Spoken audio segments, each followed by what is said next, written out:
Alright, so this is my business plan skeleton. Like I said, it's a combination of an operations plan, which for military people, op order. I was a second lieutenant, went through OCS, Palmetto Military Academy, so I learned how to write op orders, and then I learned how to write business plans on my own through self-education and personal development. So this business plan is a combination of an op order business plan, which equals your action plan, meaning don't just create a business plan and then put it on the shelf.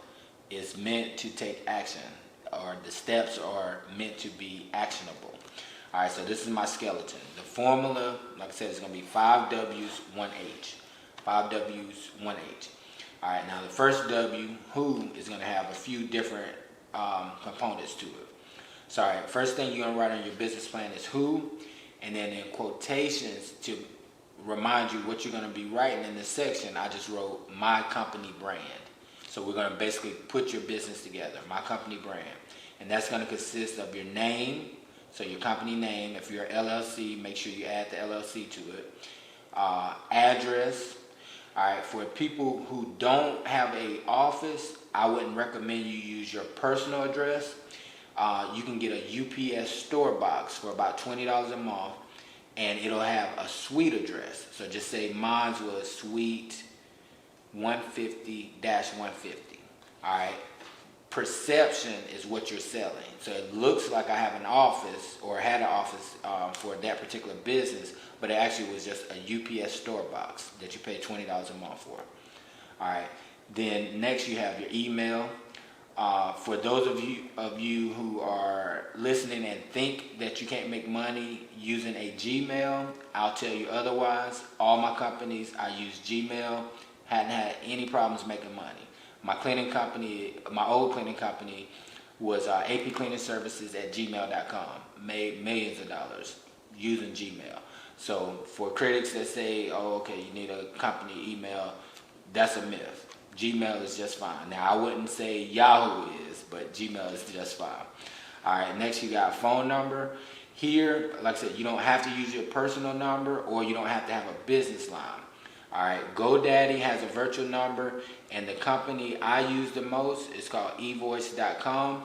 It's about $12 a month, and what they'll do is give you a virtual number. So some of them will give you a landline number and a virtual number, and you can just put that on your business cards, your websites, share that online.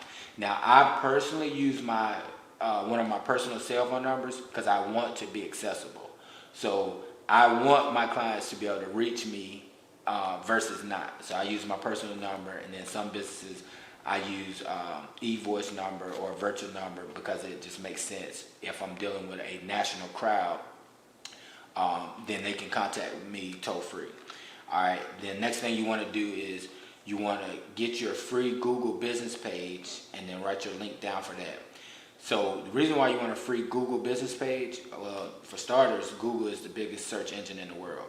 So for SEO purposes, it makes sense to be in Google's database. So get your free Google business page. The only thing you do is go to Google, type in free Google business page.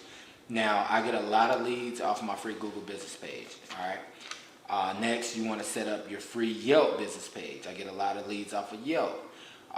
Your free Yelp business page, it's going to be similar to your free Google business page, and these are free, meaning you don't necessarily have to pay for any advertising or marketing. Just set up the pages, because worst case scenario, it's going to be good for your SEO, meaning the more pages you got online, the easier you'll be able to be found. So I tell my clients, if you're not visible, you're invisible. You can't make money invisible. All right. So last thing you want to do in this section is write your domain name down.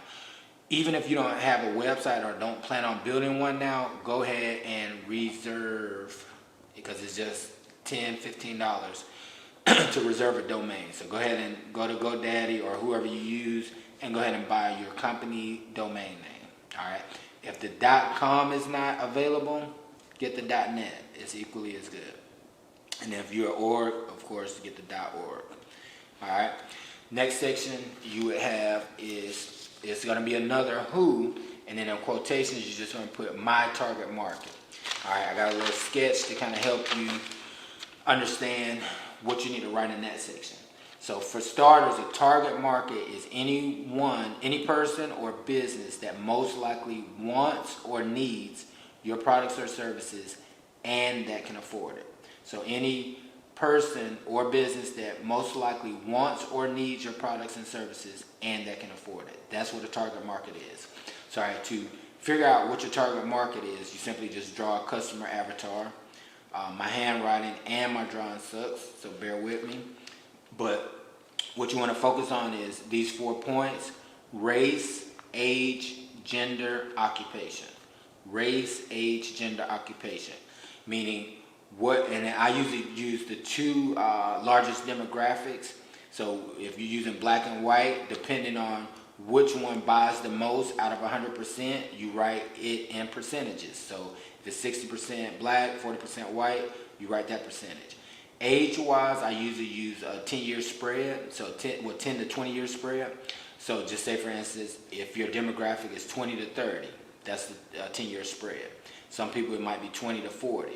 So you figure out, based on your product or service, what's your age spread as far as your demographic. All right, gender, I usually break down in percentage, so male to female, based on that particular product or service, who's most likely to use it.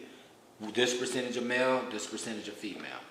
Occupation, this is be more relevant to the and that can afford your products or services part. So occupation, you want to look at which occupation, what type of people, based on their job, normally buys your products or services or would most likely want or need it. And then you want to list like 3 to 6 of those people. All right, so this is how a customer avatar would look: race, age, gender, occupation. All right, then the next section, last who we have in quotations, you're going to put my elevator pitch. Sorry, my elevator pitch. And I'm going to show you the components of crafting your elevator pitch. All right, so elevator pitch, you should be able to read it in 3 minutes or less. 3 minutes or less. All right, what you're trying to craft is the know, like, and trust factor. Marketers like to use that, know, like, and trust. Now, I'll flip it. I'll say know. People buy from people they know, like, or trust. All right. However, this is how you want to craft your elevator pitch. You want to start off with my name is, and then you'll say your full name. All right. Because now you're introducing people, so you're getting them to know you. You're going to say I am the, and if you're a nonprofit or a charitable organization, you'll say founder. If you're a service business or a general business, you'll say I am the owner operator of, and then you'll say your company name. And then if you're LLC, don't forget to include the LLC. So then after that line, you're going to establish credibility. So after that line, you'll either write, like if you have a relevant degree, you'll add that. A relevant certification or license that pertains to that business, add that.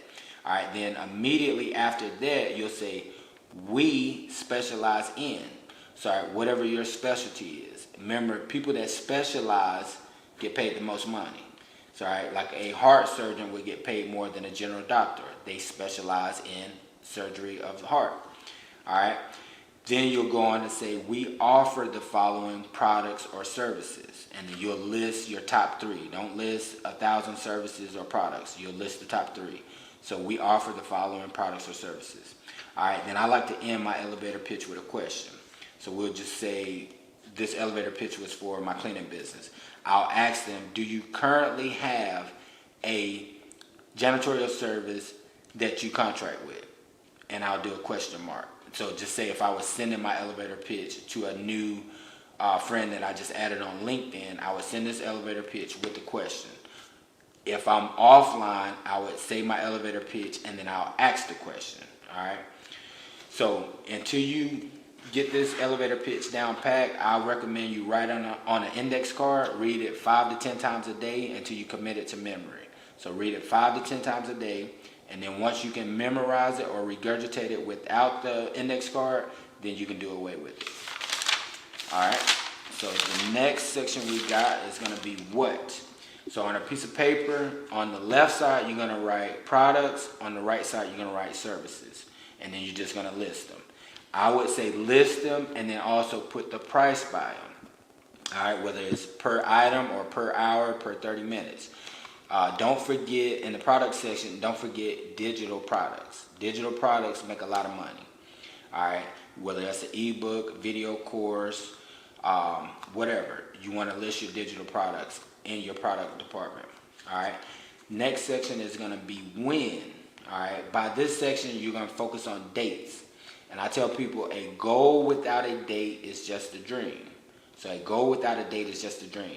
So the dates you want to mention would be like things that you need to get done. Like I need to incorporate as an LLC. I need to get my business license, open my business account. So any important date, you want to write it in your when section. Launch, when you're going to launch, when you're going to open. Write it in your when section. That way it's on paper and you can internalize it. Something else I wanted to mention in this area. When you can also do when will you be profitable. All right, and that would be more of your break-even analysis. So you can put your break-even analysis in this section. And my handwriting sucks, so bear with me. So you can put your break-even analysis in this section. And basically break-even is just when your expenses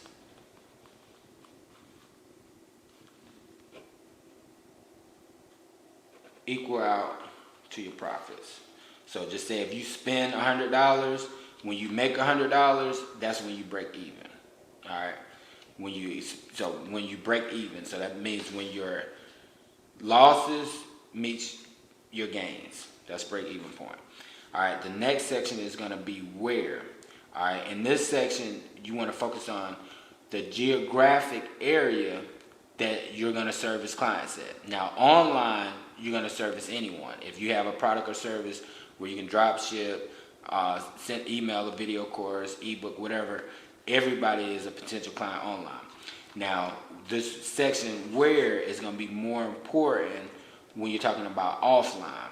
So some people, all right, so just say I'm in a cleaning business, but I'm not willing to travel further than a 2 hour radius. So that means 2 hours from where I'm at. If I'm not willing to go outside of that location, then my geographic area is going to be within 2 hours. And I would write down all the cities and towns within those 2 hours I'm willing to travel. That way, if a customer asks, do we service here, I can either say yes or no, right? So that's what you want to focus on in the where section. The last W is going to be why. In this section, you want to basically write down your professional why. Meaning, why are you in this particular business? So are you trying to save the world? You want to save teen girls? You want to save teen boys? You want to help elderly? Whatever your why, professional why is, you want to put in that section.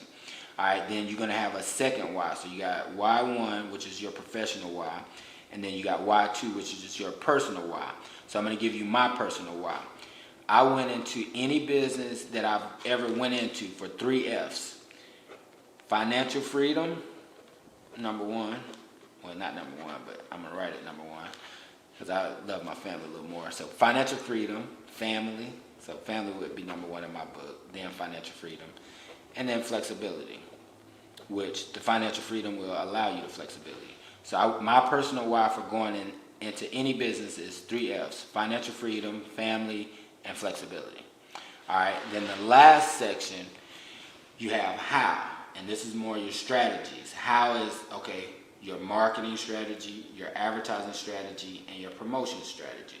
So your how is going to be your marketing, advertising, and promotion strategy. All right. Now, if you need any assistance, because this is just my skeleton, so I didn't give you a lot of details as far as what I actually put in those areas, and I can help you specifically if you need help creating your business plan. I have a very affordable business plan session starting at $39 an hour. Very affordable. Usually I can cover your whole business plan in 1 hour. So $39 for a business plan that could produce hundreds of thousands of dollars is a good trade-off. If you want to look at more services that I offer, just visit www.businesscoachtim.com. So businesscoachtim.com if you need help with your business plan. If you want to reach out directly, just text business coach to 803-261-5948. Once again, that's 803-261-5948.